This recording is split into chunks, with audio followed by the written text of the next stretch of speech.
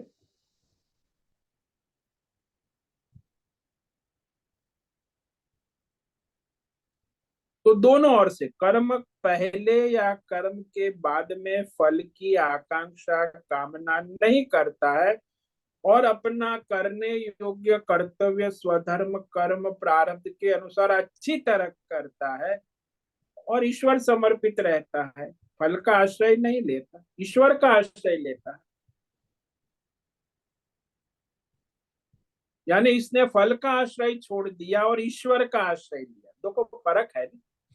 हम्म। वो मुनिम ने मालिक का आश्रय लिया, और वो फल मालिक को दे दिया, उसे कोई चिंता पंत व्याकुलता नहीं। ऐसे ही परमात्मा को समर्पित हो गए तो परमात्मा, हिसाब उसका परमात्मा के खाते में जाएगा।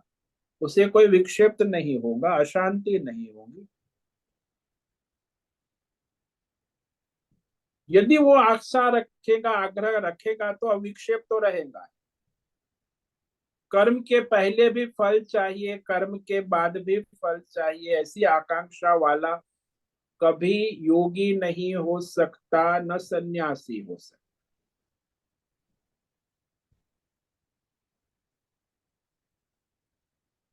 वो अशांति रहेगा, विक्षिप्त रहेगा, मन भी हम्म। विक्षिप्त, इंद्रिया भी चंचल रहेंगी, और बुद्धि भी व्याकुल रहेंगी। क्यों? फल की चिंता। हम्म। गीता का मुख्य सिद्धांत है ये, कर्म करो, फल की चिंता छोड़ो, और भगवान का चिंतन करो। जब तक आप फल की चिंता और चिंतन करोगे, आप परेशान रहोगे, और अंत में तो फल तो जो ईश्वर ने चाहा वही आएगा। हाँ, वही मिलता है। हाँ, चाहे आप कितनी भी चिंता करो, इच्छा करो, कामना, हम्म। तो क्यों उसके चक्कर में, जो आपके डिपार्टमेंट में ही नहीं है उसको आप क्यों अपने मन बुद्धि में, वही अपने मन का विक्षेप का कारण बन जाता। हम्म। इसलिए राग द्वेष सब अपने आप निकल जाएंगे। हाँ, सारा द्वंद्व हम्म। राग द्वेष सारे द्वंद्व समाप्त हो जाएंगे। कहाँ हम्म। रहेंगे? लौकिक विषयों में राग द्वेष अपने आप छूट जाएंगे। कोई जो भी है, जैसा है, प्रभु की इच्छा हरी इच्छा, और क्या। हम्म। ऐसा क्यों हुआ, ऐसा नहीं, ऐसा होना चाहिए, तो ईश्वर की इच्छा। तृष्णा भी समाप्त हो जाएगी, राग द्वेष भी नहीं रहेंगे,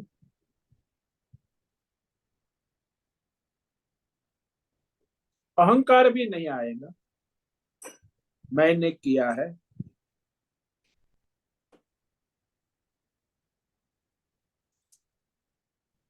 हाँ स्वामी जी, समझ में आया। बहुत बहुत धन्यवाद। इतना सूक्ष्म है, मगर यही करने से ही हम आगे बढ़ सकते हैं। हाँ जी, परमार्थ योग तो तभी होगा, अन्यथा केवल संसार चलता रहेगा। हाँ। तो ओम वो नमो पहला नारायण। प्रवेश द्वार, ये तो प्राइमरी स्कूल में बार बार कहता हूँ ना, कि ये जो हाँ। कर्म योग प्राइमरी स्कूल है परमार्थ की। परमार्थ में हम्म। आगे बढ़ना है तो पहले प्राइमरी स्कूल को पास करना अनिवार्य है, तब हाई हम्म। स्कूल में जाओ। तभी ये ध्यान योग भक्ति योग सब बाद में होगा। हाँ, वो सब होगा, नहीं तो कभी नहीं हो। उसमें ढोंग पाखंड होगा, आजकल जो हो रहा है ज्यादातर तो यही हम्म। हो रहा है। हम्म। हम्म। ध्यान योग, कर्म योग, भक्ति योग बाजार लगी है। ज्ञान हम्म। योग, वो बाजार से कुछ फायदा होने वाला नहीं, वो बाजारू है। जब तक कर्म योग सिद्ध नहीं होगा, तब तक आपका आगे का कोई काम होने वाला नहीं है। हम्म। हाँ स्वामी जी, ओम नमो नारायण। ओम नमो नारायण।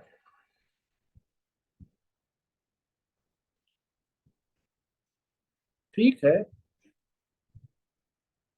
आज का समय पूरा हो गया है। सभी साधकों को आज का ओम नमो नारायणाय, ओम नमो नारायणाय स्वामी ओम जी। नमो नारायण सबको स्वामी। ओम नमो नारायण, ओम नमो नारायण स्वामी जी। सबको ओम नमो नारायण। वो से निवेदन है, आज का सत्संग पूर्ण करें। ओम नमो नारायणाय। ओम नमो नारायण स्वामी जी। आज का यह दिव्य सत्संग हम यही पूर्ण करते हैं।